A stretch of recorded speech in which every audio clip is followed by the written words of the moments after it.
झारखंड में heat wave का alert. सारा कैस आलमगीर आलम की गिरफ्तारी में फोड़े गए पटाखे और बांटी गई मिठाइयां। बिजली गिरने से 2 बच्चों की हुई मौत। हेलो गुड मॉर्निंग जोहार। अभी तक आपने चैनल को सब्सक्राइब नहीं किया तो चैनल को सब्सक्राइब कर लीजिए, वीडियो को एक लाइक कर दीजिए। चलिए जानते हैं झारखंड की 25 प्रमुख बड़ी खबरों को। झारखंड में इन 2 दिनों हीट वेव का अलर्ट। आईएमडी ने बारिश को लेकर की भविष्यवाणी।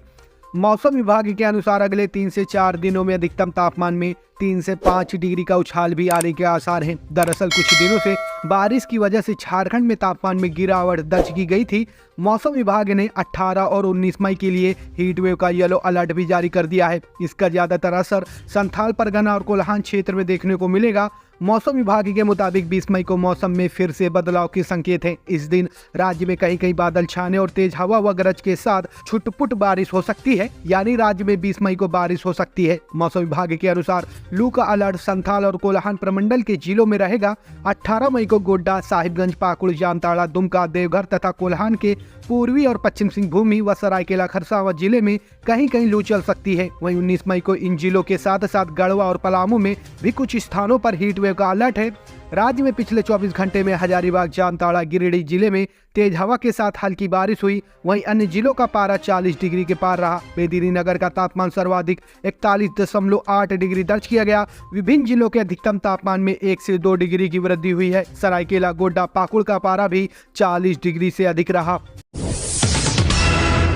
सारा कैस आलमगीर का है। ईडी ने कोर्ट को क्या बताया? 6 दिनों की रिमांड पर चंपाई के मंत्री। झारखंड के मंत्री आलमगीर की मुश्किलें कम होने का नाम नहीं ले रही हैं। प्रवर्तन निदेशालय ने कोर्ट को अहम जानकारी दी है। ईडी ने अदालत को बताया कि रेड में जो भी कैश मिला है वो सब आलमगीर का है। ईडी ने अदालत को बताया कि जो कैश मंत्री के पीएस संजीव लाल के नौकर के घर में मिले हैं वे सब आलमगीर के ही हैं। मनी लॉन्ड्रिंग के केस में ईडी ने आलमगीर को 10 दिनों की रिमांड पर भेजे जाने की गुहार अदालत से लगाई थी। इस पर अदालत ने चंपाई सुरेंद्र सरकार के मंत्री आलमगीर को 6 दिनों की रिमांड पर भेजे जाने का आदेश सुनाया है। झारखंड के मंत्री आलमगीर की गिरफ्तारी पर सीएम चंपाई सोरेन की पहली प्रतिक्रिया। कांग्रेस नेता और झारखंड के ग्रामीण विकास मंत्री आलमगीर को ईडी ने बुधवार को गिरफ्तार कर लिया है। ईडी ने आलमगीर को उनके सहायक से जुड़े परिसर से बड़ी मात्रा में नकदी बरामद किए जाने के बाद धन शोधन मामले में गिरफ्तार किया है। चंपाई सोरेन ने कहा आलमगीर की गिरफ्तारी के मामले में कहा कि उनकी गिरफ्तारी हुई है, इसके बारे में अधिक जानकारी नहीं है। इस मामले को देखूंगा तभी कुछ बताएंगे। साथ ही उन्होंने कहा कि झारखंड में अब तक जितने भी सीटों पर चुनाव हुआ है उनमें से सभी सीटों पर इंडिया गठबंधन की जीत होगी। रांची रेलवे स्टेशन से बच्चा चोरी मामला। जीआरपी द्वारा त्वरित कार्रवाई नहीं करने पर सीआईडी और रेल एडीजी से शिकायत। रांची रेलवे स्टेशन से चोरी हुए 9 माह के मासूम शुभम का 5 दिन बीतने के बाद भी अब तक कोई सुराग पुलिस को हाथ नहीं लगा है। पुलिस की कई टीमें अलग अलग जगह बच्चे की तलाश में छापेमारी कर रही हैं, लेकिन सफलता हाथ नहीं लगी है। इसको लेकर चाइल्ड राइट्स फाउंडेशन के सचिव बैजनाथ कुमार ने जीआरपी द्वारा त्वरित कार्रवाई नहीं करने को लेकर शिकायत दर्ज कराया है। बैजनाथ कुमार ने सीआईडी, डीजी और रेल एडीजी के पास शिकायत की है और कहा है कि रांची रेलवे स्टेशन पर अज्ञात व्यक्ति के द्वारा बच्चे को उठाकर ले जाते हुए सीसीटीवी फुटेज में देखा जा सकता है। लेकिन बच्चे के माता पिता जब रांची रेलवे पुलिस थाने में शिकायत करने पहुंचे तो जीआरपी ने यह कहकर लौटा दिया कि यह मामला यहां का नहीं है, तुम लोग चुटिया थाने चले जाओ और अपनी शिकायत दर्ज कराओ। मोदी के रहते कोई भी आदिवासी, दलित और ओबीसी आरक्षण को खत्म नहीं कर सकता। बाबूलाल मरांडी। भाजपा प्रदेश अध्यक्ष बाबूलाल मरांडी ने राजमहल लोकसभा के पाकुड़ जिले में बूथ स्तरीय कार्यकर्ता सम्मेलन को गुरुवार को संबोधित किया। इस अवसर पर उन्होंने कहा कि प्रधानमंत्री नरेंद्र मोदी और भाजपा के रहते हुए कोई भी आदिवासी, दलित और ओबीसी के आरक्षण को खत्म नहीं कर सकता है। इंडिया गठबंधन वाले की दुकान बंद हो रही है, उनके साथ जनता खड़ी नहीं है, इसलिए भी दुष्प्रचार कर रहे हैं, उनकी साजिश को समझे। मरांडी ने कहा कि विपक्षी दल प्रधानमंत्री मोदी को हटाने के लिए साजिश कर रहे हैं। पिछले 10 वर्षों में प्रधानमंत्री मोदी ने भ्रष्ट मंत्रियों, अफसरों और नेताओं पर कार्रवाई की है जो जेल में बंद है। आज इस लोकसभा क्षेत्र से 2 लोग जेल में बंद हैं। राजमहल लोकसभा के बरहेट विधायक और पूर्व मुख्यमंत्री हेमंत सोरेन जेल में बंद हैं। लोग कहते हैं कि उन्हें फंसा दिया गया है, परंतु वे अपनी करनी से जेल में हैं। उन्होंने राजमहल के पहाड़ों को अवैध रूप से खनन कर पत्थरों को बिहार और बांग्लादेश को बेच दिया। पैसे अपनी तिजोरी में भर लिए। नदी का बालू यूपी और बिहार ले जाते रहे, परंतु यहाँ के लोगों को बालू नहीं मिलती है। बालू लाने पर उन पर कार्रवाई की जाती है। झारखंड के लोगों लोगों को प्रधानमंत्री आवास बनाने के लिए बालू नहीं मिलती है, लोगों को परेशानी हो रही है। इस्तीफा मांगे या इंतजार करें, आलमगीर की गिरफ्तारी के बाद कांग्रेस के सामने एक और बड़ी समस्या, फैसले पर टिकी सबकी नजर। मंत्री आलमगीर आलम के गिरफ्तार होने से कांग्रेस के सामने समस्या आ गई है कि वह आलमगीर से इस्तीफा मांगे या उन्हें पद से हटाए। कहीं न कहीं इस संवैधानिक संकट को लेकर कांग्रेस अभी अनिर्णय की स्थिति में है। फिलहाल कुछ दिनों का इंतजार ही करने की तैयारी दिख रही है और शीर्ष नेता केंद्रीय नेतृत्व एवं आलमगीर आलम का पक्ष जानने बगैर कुछ बोलने के मूड में नहीं है। आलमगीर के साथ ग्रामीण विकास मंत्री का पद जुड़ा हुआ है तो वहीं कांग्रेस विधायक दल के नेता भी हैं। मुख्यमंत्री रहते हुए गिरफ्तारी की नौबत आई तो तत्कालीन मुख्यमंत्री हेमंत सोरेन ने इस्तीफा दे दिया था। इसे निर्णय का आधार बनाने पर आलमगीर को भी इस्तीफा देना पड़ेगा, लेकिन नई दिल्ली के मुख्यमंत्री अरविंद केजरीवाल ने एक अलग उदाहरण पेश कर दिया है और कांग्रेस के सामने इसको देखते हुए भी निर्णय लेने की चुनौती है। इस पर केंद्रीय नेतृत्व ही कोई निर्णय लेगा। आलमगीर आलम की गिरफ्तारी से बैकफुट पर क्यों कांग्रेस, एक बड़े नुकसान का डर। आलमगीर आलम संथाल परगना के बड़े अल्पसंख्यक चेहरा है। झारखंड सरकार में भी इनकी हैसियत नंबर 2 की थी। चुनाव के दौरान इनकी गिरफ्तारी राज्य के सियासी हलके में भी चर्चा का विषय बनी हुई है। संथाल की सियासत में भी आलमगीर की गिरफ्तारी का असर पड़ने के आसार है। जानकारों की माने तो एक तरफ आलमगीर की गिरफ्तारी से अल्पसंख्यकों में सहानुभूति की लहर पैदा हो सकती है और इसका फायदा इंडिया गठबंधन को मिल सकता है। दूसरी तरफ लोगों का मानना है कि आलमगीर के करीबी के यहाँ से करोड़ों की कैश बरामदगी के कारण दांव उल्टा पड़ सकता है, इससे बड़ा नुकसान हो सकता है। दूसरी ओर कैश बरामदगी के बाद से ही कांग्रेस ने आलमगीर आलम से दूरी बना ली थी। झारखंड में राहुल गांधी की चुनावी सभा में आलमगीर आलम को नहीं बुलाया जाना इसका परिणाम है। पिछली बार हुई सभा में आलमगीर आलम मौजूद नहीं थे। आलमगीर आलम झारखंड के सर्वाधिक मुस्लिम मतदाता बहुल पाकुड़ से विधायक है।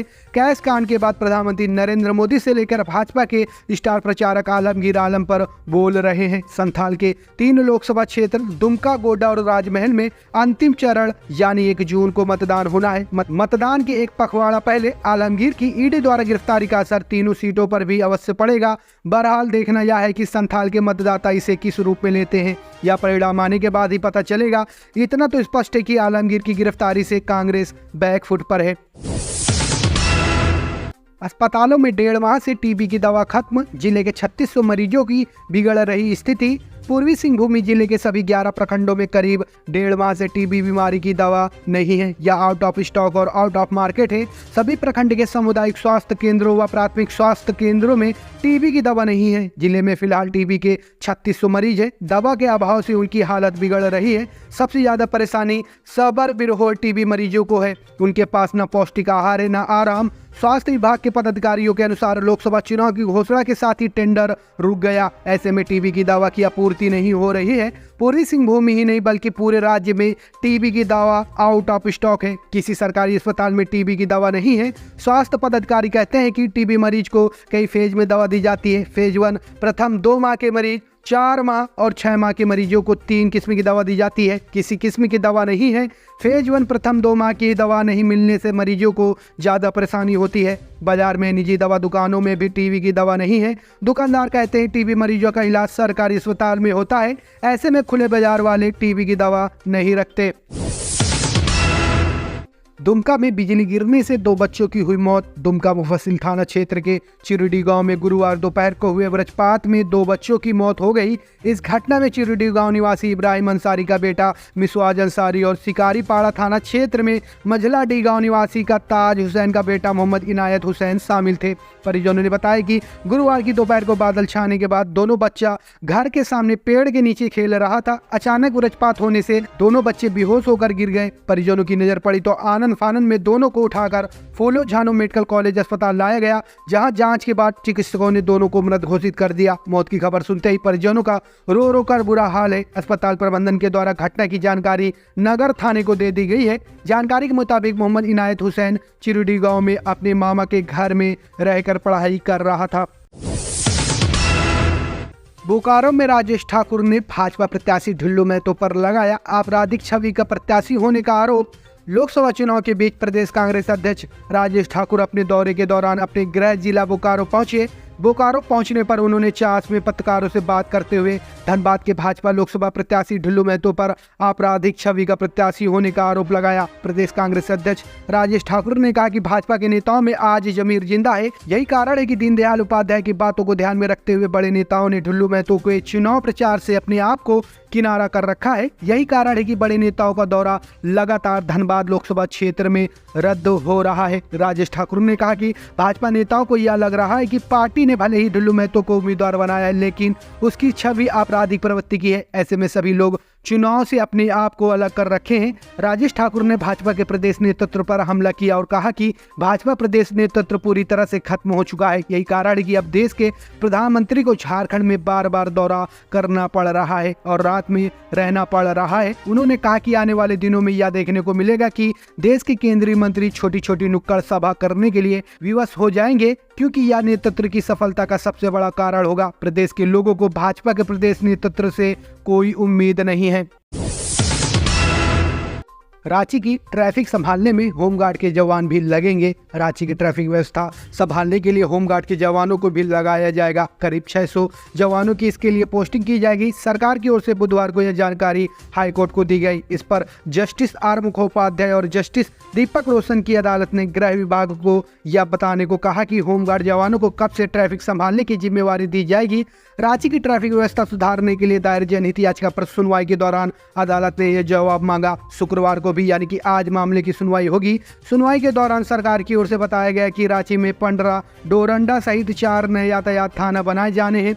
रांची में 1052 CCTV लगाए गए हैं। अब तक गोंदा, लालपुर और चुटिया थाना क्षेत्र में 21,000 चालान काटे गए हैं। मेन रोड में सबसे अधिक चालान काटा गया। इसके अलावा 600 होमगार्ड जवानों को ट्रैफिक व्यवस्था संभालने के लिए पोस्टिंग की जाएगी। हाथ में आयुष्मान कार्ड फिर भी खरीद रहे हजारों की दवा, क्यों लोगों को नहीं मिल रही निःशुल्क इलाज की सेवा।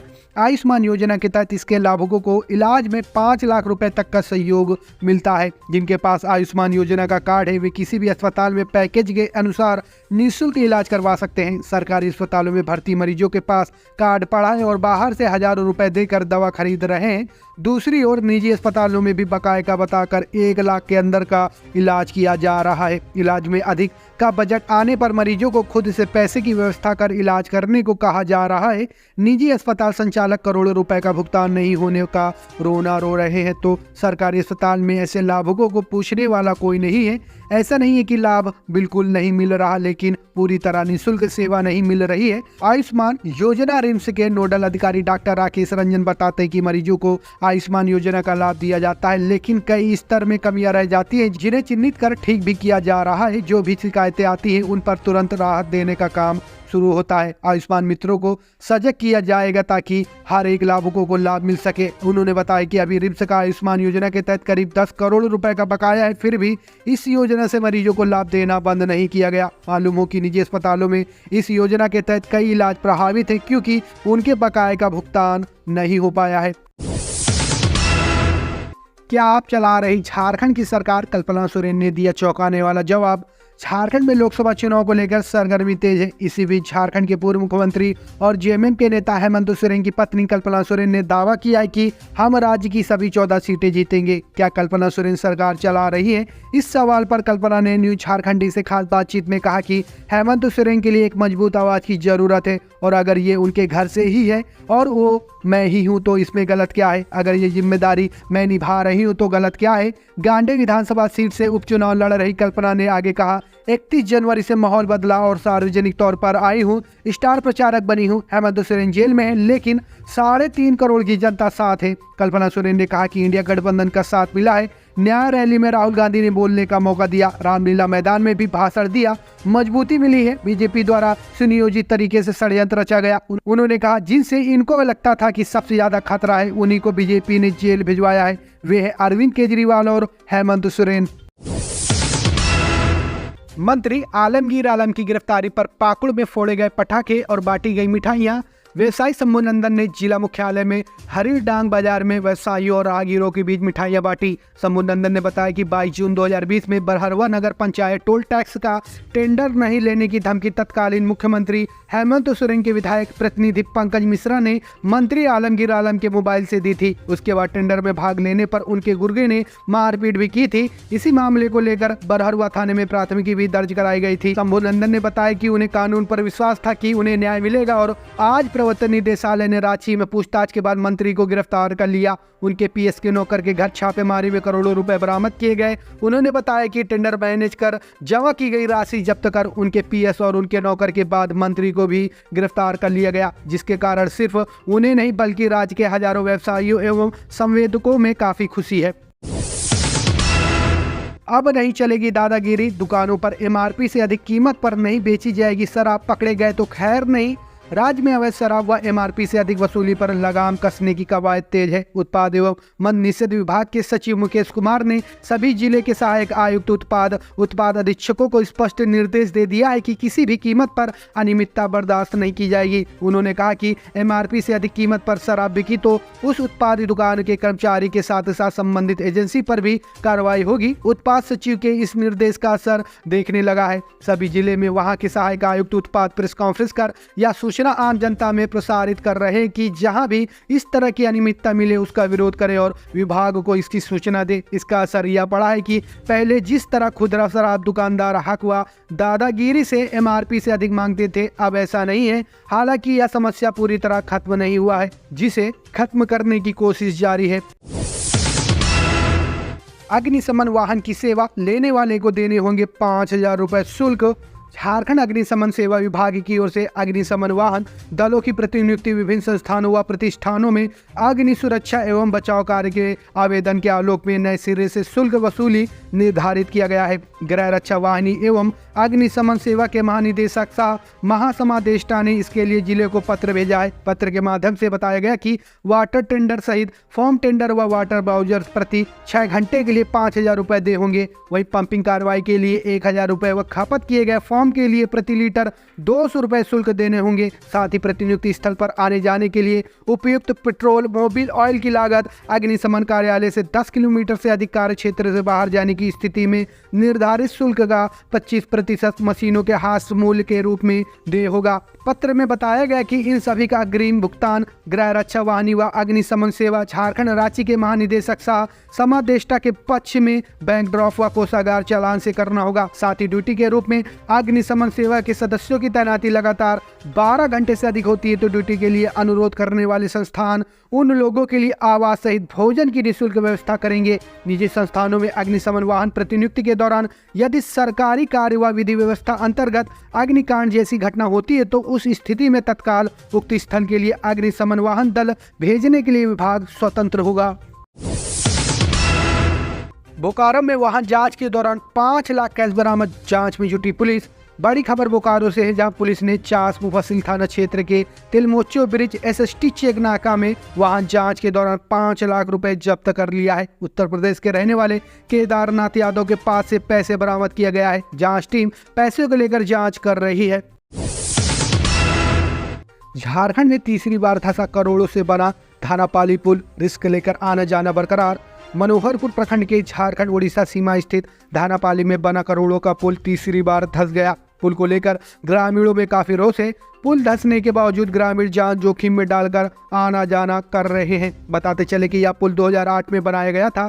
पहली बार 2012 में पुल का एक स्लैब धंस गया था, जिसे मरम्मत कराया गया था, जिसके बाद दोबारा यह पुल वर्ष 2022 में धंस गया। उसके बाद से लगातार पुल के पुनर्निर्माण को लेकर ग्रामीण मांग व आंदोलन कर रहे थे कि 13 मई की सुबह पुल का क्षतिग्रस्त हिस्सा 1 फीट तक नीचे दब गया। ग्रामीणों ने बताया कि जोरदार आवाज के साथ पुल का हिस्सा दब गया। ग्रामीण जब पुल की स्थिति देखने पहुंचे तो देखा कि क्षतिग्रस्त पुल का तीसरा स्लैब और नीचे दब गया। ग्रामीणों का कहना है कि प्रशासन और सरकार जल्द से जल्द इसके एवज में नए पुल निर्माण की ओर पहल करे। झारखंड में गरजे एमपी के सीएम मोहन यादव, हेमंत सोरेन और आलमगीर आलम को लेकर कही ये बात। मध्य प्रदेश के मुख्यमंत्री मोहन यादव कल झारखंड के रांची में चुनाव प्रचार के लिए पहुंचे। इस दौरान उन्होंने मीडिया से बातचीत के दौरान कहा कि पूरे देश में मोदीमय माहौल है। निश्चित रूप से मैं कह सकता हूं कि हजारीबाग सहित मध्य प्रदेश, झारखंड और पूरे देश में नरेंद्र मोदी की सरकार बन रही है। अब की बार 400 पार फिर एक बार मोदी सरकार। सीएम मोहन यादव ने कहा कि इतने समृद्ध प्रदेश जहां की खनिज संपदा का अच्छे से उपयोग हो जाए तो गारंटी लेता हूं कि झारखंड नंबर 1 राज्य बन जाएगा। यहां सारी संभावनाएं हैं। देश में 2014 के बाद परिवर्तन आया, उसी परिवर्तन वाले व्यक्ति ने डंके की चोट में कहा था कि न खाऊंगा न खाने दूंगा। उन्होंने कहा कि कोई नंबर का हो या नंबर 2 का, कल नंबर 2 अंदर गया, हिसाब बराबर हो गया। नाम भले ही आप आलमगीर रख लो, लेकिन ये आपका चोरगीर है। आप चोरी करेंगे तो जेल जाएंगे, कोई बचाने वाला नहीं है। झारखंड की खूंटी जेल में बंद महिला ने जेल कर्मी पर रेप और अबॉर्शन करने का लगाया आरोप। झारखंड के खूंटी स्थित मंडल कारा में बंद एक महिला ने जेल के 2 कर्मियों पर रेप करने का आरोप लगाया है। उसने जेल से निकली दूसरी महिला बंदी के माध्यम से राज्य महिला आयोग को शिकायत पत्र लिखा है। पत्र में कहा गया कि जेल में 1 महीने के दौरान कई बार रेप की वजह से वह गर्भवती हो गई। इसके बाद उसे धमकाकर जबरन अबॉर्शन कराया गया। उसने महिला आयोग से इंसाफ की गुहार लगाई है। महिला ने लिखा है कि जेल के कर्मचारी बंदी पत्र लिखने नहीं देते, इसलिए वह जेल से निकली दूसरी महिला के जरिए आयोग को पत्र लिख रही है। रेप का आरोप लगाने वाली महिला अफीम तस्करी के आरोप में गिरफ्तार कर जेल भेजी गई थी। वह पंजाब के लुधियाना में रहती थी। उसका पुश्तैनी मकान खूंटी में ही है। यह इस घटना के संबंध में जेल प्रशासन का पक्ष नहीं मिल पाया है। युवा आंदोलनकारी अमित महतो के सहयोग से 6 माह बाद कोटका साय में मिली पानी की सुविधा। युवा आंदोलनकारी अमित महतो ने ग्रामीणों की मांग पर बारी पंचायत अंतर्गत खोटी माटी गांव में पोटका साय स्थित खराब सरकारी नल का मरम्मत करवाया। गांव में सरकारी नल पिछले 6 माह से खराब पड़ा था। इससे ग्रामीणों को पीने का पानी नहीं मिल रहा था। आज ग्रामीण अमित के इस काम से काफी खुश है। युवा समाज सेवी साहब पोटका साय के ग्रामीण विजय सिंह जामुदा ने मीडिया को बताया कि बारी पंचायत अंतर्गत खोटी माटी गांव में पोटका साय स्थित सरकारी नल पिछले 6 महीने से खराब था। इससे ग्रामीणों को पीने का पानी नहीं मिल पा रहा था। पिछले दिनों क्षेत्र भ्रमण के दौरान युवा आंदोलनकारी अमित महतो को पोटका साय की महिलाओं ने बताया था कि हमारे टोले में सरकारी नल काफी दिनों से बंद पड़ा है और इस भीषण गर्मी में महिलाओं को पीने का पानी लाने के लिए काफी दूर जाना पड़ता है और शुद्ध पेयजल की काफी समस्या हो रही है। ग्रामीणों ने अमित महतो को बताया कि कोई जनप्रतिनिधि इस संबंध में ध्यान नहीं दे रहे हैं और चुनाव में सिर्फ वोट मांगने आ जाते हैं। ग्राम पंचायत ने रात में प्रेमी प्रेमिका की जबरन कराई शादी। सुबह फंदे से लटका मिला प्रेमी का शव। झारखंड के नामकुम थाना क्षेत्र के लाली कोयनार टोली में मंगलवार की रात प्रेमी प्रेमेश्वर महतो उर्फ दिवेश की शादी उसकी प्रेमिका से ग्रामीणों और जनप्रतिनिधि की मौजूदगी में करा दी गई। दूसरे दिन बुधवार की सुबह दिवेश का शव उसके घर अनगढ़ा राजूडरा से मात्र 100 मीटर दूर पर पुआल के मचान में रस्सी के सहारे फंदे से लटका हुआ मिला। सुबह जब दिवेश की मां एवं अन्य ग्रामीण मवेशी को लेकर जंगल की ओर जाने लगे तो मामले की जानकारी मिली। आनन फानन में शव को फंदे से उतारा गया। घटना की जानकारी मिलने के बाद परिवार में चीख पुकार मच गया। दिवेश के परिजनों ने प्रेमिका के घर वालों पर हत्या का शव को वहां लाकर लटका देने का आरोप लगाया है। गौरतलब है कि पिछले कई दिनों से दोनों के परिवार के बीच शादी को लेकर विवाद चल रहा था। दोनों का छेका भी हो चुका था। पैसे के लेन देन व लड़की के चक्कर में हुई थी इंजीनियर छात्र की मौत, आरोपी गिरफ्तार। पैसे के लेन देन व लड़की से बात करने के दौरान हुई लड़ाई में इंजीनियर के छात्र आर्यन मराठी की मौत हुई थी। एसपी राकेश रंजन के निर्देश पर गठित पुलिस की टीम ने कार्रवाई करते हुए अभिषेक कुमार नाम के युवक को गुरुवार को गिरफ्तार किया है। गिरफ्तार युवक ने पुलिस के समक्ष स्वीकार किया कि लड़ाई के दौरान आर्यन तालाब में गिर गया। उसके नशे में रहने के दौरान पानी में डूबने से मौत हो गई। गौरतलब है कि जिले में नगर थाना अंतर्गत नंदन पहाड़ के पीछे फल्टीरेशन तालाब में बीते 13 अप्रैल को सिविल इंजीनियर के छात्र आर्यन मराठी का शव पुलिस ने बरामद किया था। मृतक का शव तालाब के किनारे मिला था। परिजनों ने हत्या की आशंका जताई थी। कोडरमा में बड़ा सड़क हादसा, कंटेनर ने टेम्पो को मारी टक्कर, 2 महिलाओं की मौत।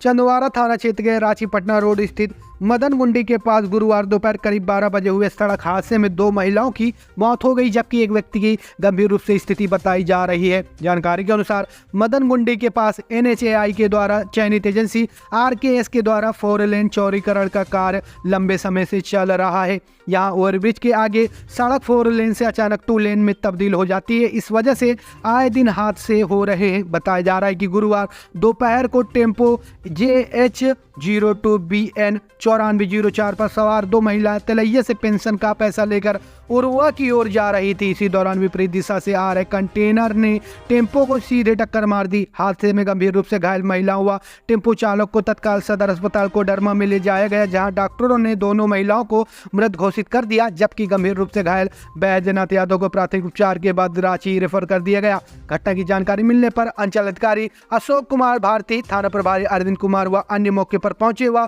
घटना की जानकारी ली। पुलिस ने कंटेनर चालक संतोष चौधरी पिता जीतू चौधरी निवासी पटना सिटी गुलजार बाग बिहार को हिरासत में लिया है। बंगाल की कार, नोटों से भरा बैग, पुलिस को मिला कैश। पहुंची आईटी विभाग की टीम।